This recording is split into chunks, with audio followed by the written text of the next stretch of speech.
میں بس کے دل میں سما کر چلے گئے، آنکھوں میں بس کے دل میں سما کر چلے گئے، خوابیدہ زندگی کی جگا کر چلے گئے۔ یقیناً انہوں نے بڑی قیمتی باتیں بتائی ہیں، جن نکات پر انہوں نے روشنی ڈالی ہے، ہم تمام لوگوں کو اس پر عمل پیرا ہونے کی ضرورت ہے۔ اب میں بلا تاخیر کے اس کے بعد میں مدعو کر رہا ہوں اپنے معزز مہمان جناب حضرت مولانا ساجد حسین صاحب ندوی، پروفیسر شعبہ اردو نیو کالج رائے پیٹا چنئی کو، کہ وہ آئے اور چند منٹ لب کشائی فرمائیں۔ موصوف تشریف لائیں۔ السلام علیکم ورحمۃ اللہ وبرکاتہ۔ ان الحمد للہ وحدہ والصلاة والسلام علی من لا نبی بعدہ، اما بعد۔ قال النبی صلی اللہ علیہ وسلم حب الوطن من الایمان، او کما قال علیہ الصلاة والسلام۔ معزز مہمانان کرام اور عزیز طلباء،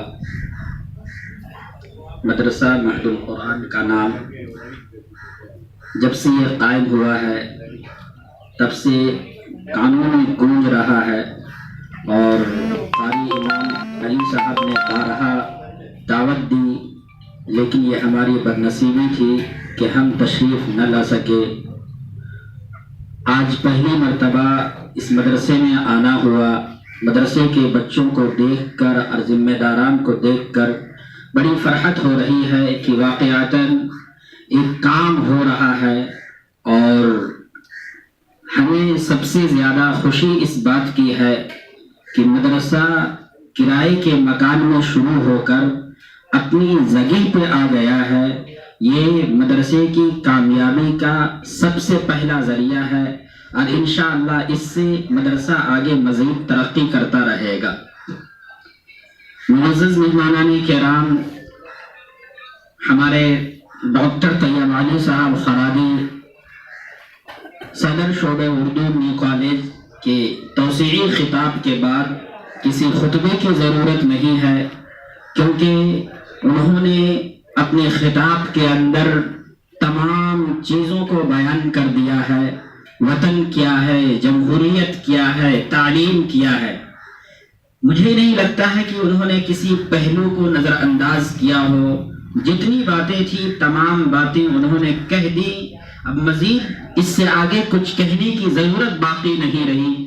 لیکن پھر بھی عربی کا ایک مقولہ ہے، الحکم فوق الادب، حکم ماننا ایک ضروری ہے، لہذا ذمہ داران کی یہ درخواست تھی اور ان کا حکم تھا۔ اس حکم کی اطاعت کرتے ہوئے میں ڈائس پر تشریف لے آیا ہوں۔ ہمارا ملک ہندوستان اور جو مدارس ہمارے ملک کے اندر قائم ہیں ان کا کردار کیا ہے؟ میرے محترم بزرگوں اور دوستوں، ہر شخص آج مسلمانوں پر اور خاص طور پر مسلمانوں کے جو تعلیمی ادارے ہیں اور تعلیمی اداروں میں بھی خصوصاً مدارس ہیں، جن پر تمام لوگوں کی تیکھی نگاہیں رہتی ہیں، ہر شخص یہ ثابت کرنے پہ تلا ہوا ہے کہ یہ مدارس دین کے اڈے نہیں ہیں بلکہ یہ دہشت گردی کے اڈے ہیں۔ یہاں کے بچوں کو گولیاں چلانا سکھایا جاتا ہے، یہاں کے بچوں کو ٹریننگ دی جاتی ہے۔ میرے محترم بزرگوں اور دوستوں، یہ حقیقت روز روشن کی طرح عیاں ہو چکی ہے کہ آج جو میڈیا کا دور ہے اور جو اخبارات اور جو خبریں آ رہی ہیں، ہمیں اس بات پر فخر ہے کہ جتنے بھی لوگ پکڑے جا رہے ہیں دہشت گردی کے نام پر، جہاں سے بارود برآمد ہو رہے ہیں، تلواریں نکل رہی ہیں، وہ ایسے ادارے ہیں جو اپنے آپ کو محب وطن کہتے ہیں۔ آج تک کوئی ایک تاریخ یا کوئی ایک خبر ایسی نہیں نکلی ہے جس سے یہ ثابت ہوا ہو کہ مدرسوں کے اندر دہشت گردی کی تعلیم دی جاتی۔ میرے محترم بزرگوں اور دوستوں، یہ صرف ہندوستان کا معاملہ نہیں بلکہ ایک پوری دنیا کی بنی بنائی ایک پلاننگ ہے۔ لوگ مسلمانوں کو تیکھی نگاہ سے دیکھتے ہیں. یہ صرف ہمارے ملک کی بات نہیں ہے بلکہ یہودی لابی ہے, ان کی ایک سازش ہے کہ کسی چیز کو, جھوٹ کو اتنا بولا جائے کہ لوگ اس کو سچ سمجھنے لگے. آج مدارس اور مسلمانوں پر لوگ اتنا زیادہ بولنے لگے کہ مسلمان بھی سوچنے لگے کہ یہ کیا ہے, کہیں یہ صحیح تو نہیں ہے. ایک واقعہ لکھا ہوا ہے کتاب کے اندر. ایک شخص مارکیٹ سے بکری خرید کر لے جا رہا تھا. کچھ لوگوں نے پلاننگ کی کہ ہمیں اس سے کسی نہ کسی طرح یہ بکری حاصل کرنی ہے.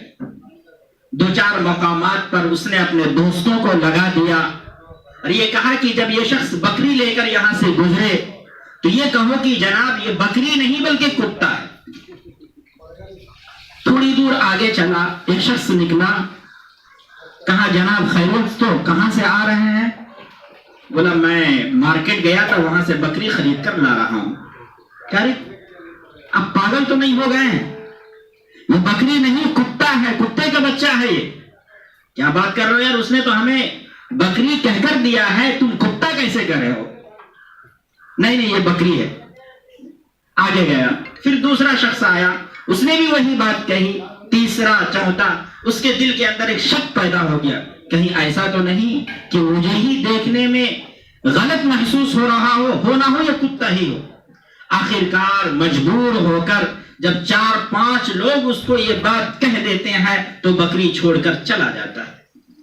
میرے محترم بزرگوں اور دوستو, دہشت گردی کے جو الفاظ ہیں اور ٹیررزم کے جو جملے ہیں, یہ جملے کے ساتھ یہی رویہ اختیار کیا جا رہا ہے اور اس کو مدارس اور مسلمانوں کے ساتھ اس قدر بولا جا رہا ہے کہ نہ جاننے والا بھی یہ کہنے لگتا ہے کہ نعوذ باللہ مدارس دہشت گردی کے اڈے ہیں. میرے محترم بزرگوں اور دوستو, آج جس ملک کے اندر ہم اطمینان و سکون کی سانس لے رہے ہیں اور جس ملک کے اندر آج ہم جشن جمہوریہ منا رہے ہیں اور ہم یہ دعویٰ کر رہے ہیں کہ ہمارا ملک سیکولرزم ہے, یہاں تمام کے تمام لوگوں کو اپنے اپنے حقوق عطا کیے ہیں. میرے محترم بزرگوں اور دوستو, 1947 15 اگست 1947 آنے میں بہت سی قربانیاں دینی پڑی. 1857 کی جو جنگ آزادی ہے, اگر آپ صحیح طور پر ملک کی تاریخ کا مطالعہ کریں تو 1857 کی جنگ آزادی کے اندر صرف مسلمانوں نے حصہ لیا, اور اتنا ہی نہیں بلکہ مدارس کے علماء اس کے اندر تھی. دارالعلوم دیوبند کی بنیاد مولانا قاسم نانوتوی رحمت اللہ علیہ نے اسی لیے رکھی تھی تاکہ یہاں سے تحریک آزادی کے نوجوانوں کو پیدا کیا جائے. آج دنیا ہندوستان کے اندر جتنے مدارس ہیں وہ سب کا تعلق اسی ام المدارس سے, دارالعلوم دیوبند سے ہے, جہاں کے شہیدوں نے جنگ آزادی کی لڑائیاں لڑی. تحریک ریشمی رومال, مولانا حسین احمد مدنی, محمود الحسن دیوبندی رحمت اللہ علیہ, یہ وہ لوگ ہیں جنہوں نے جنگ آزادی کی خاطر سب کچھ قربان کر دیا. میرے محترم بزرگوں اور دوستو, اصل واقعہ یہ ہے اور حقیقت یہ ہے, اگر مسلمان اس جنگ میں شریک نہ ہوتے تو ملک کبھی آزاد نہ ہوتا. 1857 کی جنگ آزادی کے اندر ہزاروں علماء کو شہید کر دیا گیا, بلکہ مورخین نے یہاں تک لکھا ہے کہ چاندنی چوک سے لے کر پشاور تک کوئی درخت ایسا نہیں تھا جہاں علماء کی گردنیں نہ لٹکی ہوئی.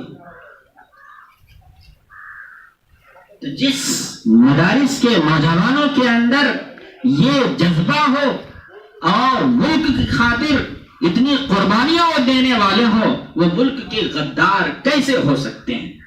میرے محترم بزرگوں اور دوستو, ابھی ڈاکٹر صاحب نے بتایا کہ مولانا ابوالکلام آزاد نے ملک کی تقسیم کے وقت مسلمانوں کو مخاطب کر کے جو جملے کہے تھے, میرے محترم بزرگوں اور دوستو, وہ جملہ ہر ہندوستانی کے دل کا آئینہ ہے۔ مولانا نے برجستہ کہا تھا میں اس بات کے لیے ہرگز تیار نہیں ہوں کہ یہ ملک تقسیم ہو، اور جو لوگ ملک چھوڑ کر جا رہے تھے مولانا نے ان کو مخاطب کر کے کہا تھا کہ جامع مسجد کی مینار تم کو آوازیں دیں گی، یہاں جو تم نے سجدے کیے ہیں یہ تم کو صدائیں لگائیں گی، آخر تم کہاں جا رہے ہو؟ مولانا آزاد کون تھے؟ میرے محترم بزرگار دوستو، ہم صرف یہ سمجھتے ہیں کہ وہ سیاسی آدمی تھے۔ مولانا آزاد عالم تھے، مفسر تھے، اور اتنا ہی نہیں بلکہ کانگریس کو چلانے والے اور کانگریس کی لیڈنگ کرنے والے مولانا ابوالکلام آزاد تھے۔ اگر گاندھی جی کو کسی نے آزادی کا سبق پڑھایا اور آزادی کی تعلیم دی تو مولانا ابوالکلام آزاد تھے۔ وہ بہت بڑے کانگریس کے ایڈوائزر تھے اور انہی کے نقش قدم پر کانگریس اپنا کام چلا رہی تھی۔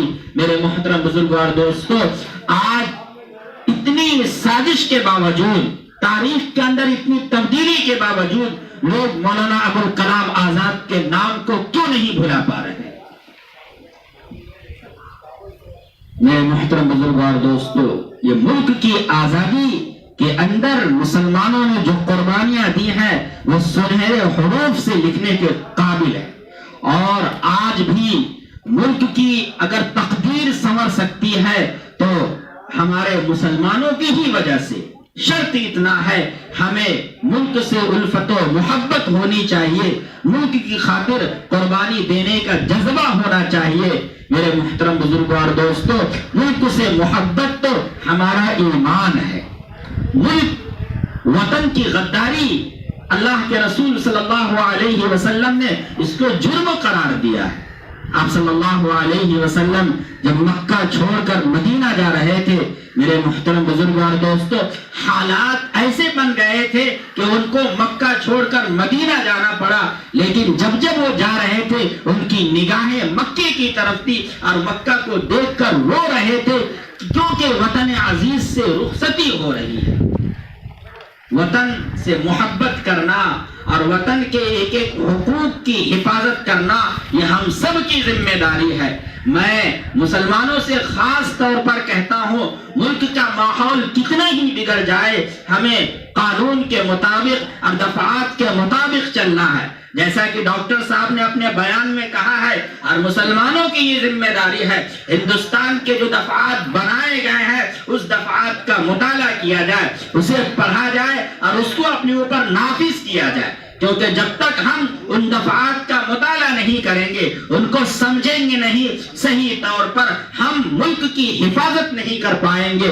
اگر ملک کے حقوق کی حفاظت کرنا ہے، ملک کی حفاظت کرنا ہے، وطن کے ایک ایک ذرے کی حفاظت کرنا ہے تو میرے محترم بزرگوں اور دوستو، ہمیں قانون کے مطابق چلنا ہوگا، اور جو قانون اور دستور ہمیں عطا کیا گیا ہے ہمیں اس دستور کو فالو کرنا ضروری ہے۔ مدارس ہو یا مسجدیں ہوں یا ہمارے دینی ادارے ہوں، میں تمام مدارس کے ذمہ داران سے اور مساجد کے ذمہ داران سے درخواست کرتا ہوں کہ جو قانونی کارروائی ہے آپ ان تمام کارروائی کو مکمل طور پر درست رکھیں، کسی کو قانون کے اور دستور کے مطابق اپنے خلاف زبان کھولنے کا موقع عنایت نہ کریں۔ ہر جو ہندوستان نے قانون بنایا ہے، مدارس کا، مساجد کا، تعلیمی اداروں کا، رجسٹریشن کا، وہ سارا کام اب درست رکھیں۔ انشاءاللہ پھر سے وہ دن آئے گا کہ انہی مدارس سے آزادی کے نونوال تیار ہوں گے اور وطن کی حفاظت کریں گے، کیونکہ وطن کی حفاظت دراصل ہم ہی کر سکتے ہیں۔ ہمارے اندر تمام چیزیں ہیں، ایمان بھی ہے، وطن سے محبت بھی ہے۔ آخر کیا وجہ تھی کہ 800 سال تک مسلمانوں نے جب اس ملک میں حکومت کی تو اس ملک کو سونے کی چڑیا کہا جاتا تھا۔ آج ہندوستان کے اندر جتنی تاریخی عمارتیں ہیں، اگر آپ ان تاریخی عمارتوں کا جائزہ لیں تو تمام کی تمام عمارتیں وہ ہیں جن کو مسلمانوں نے ڈیزائن کیا، مسلمانوں نے بنایا ہے۔ تو میرے محترم بزرگوں اور دوستو، وطن سے محبت کرنا ہے، وطن کے قانون کی حفاظت کرنا ہے اور دستور کی حفاظت کرنا ہے، اور ہمیشہ ہمارے دل کے اندر یہ ہو، علامہ اقبال نے کہا ہے سارے جہاں سے اچھا ہندوستان ہمارا، جمہوریت کے اعتبار سے ہمارا ملک سب سے اعلیٰ ہے اور سب سے بلند ہے۔ یہ واحد ایسا جمہوری ملک ہے جس کے اندر تمام طبقات کے لوگ بستے ہیں، ہر زبان کے لوگ یہاں بستے ہیں، ہر ثقافت کے لوگ یہاں بستے ہیں۔ دنیا کا اس سے بڑا جمہوری ملک کوئی نہیں ہے، لہذا عدل و انصاف، دستور کی حفاظت اور تمام دفعات کی حفاظت ہر شہری کی یہ ذمہ داری ہے، اور جو ملک کی نمائندگی کر رہے ہیں ان کا بھی یہ فرض ہے کہ دستور کے مطابق اپنا فیصلہ کریں، اور جو لوگ جج بنے ہوئے ہیں اور عدالت کی کرسیوں پر بیٹھے ہیں ان کا بھی یہ حق ہے کہ اعتدال کو اور انصاف کو اپنے ہاتھ سے نہ چھوڑے اور عدل و انصاف کے ساتھ اس ملک کو سنوارنے کی کوشش کریں۔ انشاءاللہ یہ ملک پھر سے ترقی کرے گا اور یہ پھر سے سونے کی چڑیا کہلائے گا۔ دل سے نکلے گی نہ مر کر وطن کی محبت، کسی شاعر نے کہا ہے دل سے نکلے گی نہ مر کر وطن کی محبت، میری مٹی سے بھی خوشبو وفا آئے گی، اگر مر بھی جائیں پھر بھی یہاں کی مٹی سے ہمیں خوشبو آئے گی۔ اس لیے میرے محترم بزرگوں اور دوستو، ہمارا ملک ہندوستان سارے جہاں سے اچھا ہے اور سب سے خوبصورت جمہوری ملک ہے، لہذا اس کی حفاظت ہم سب کی ذمہ داری ہے۔ اللہ تعالی ہمیں اور آپ کو اور تمام مسلمانوں کو صحیح معنوں میں وطن سے محبت کرنے کی توفیق عطا فرمائے۔ وآخر دعوانا الحمدللہ رب العالمین۔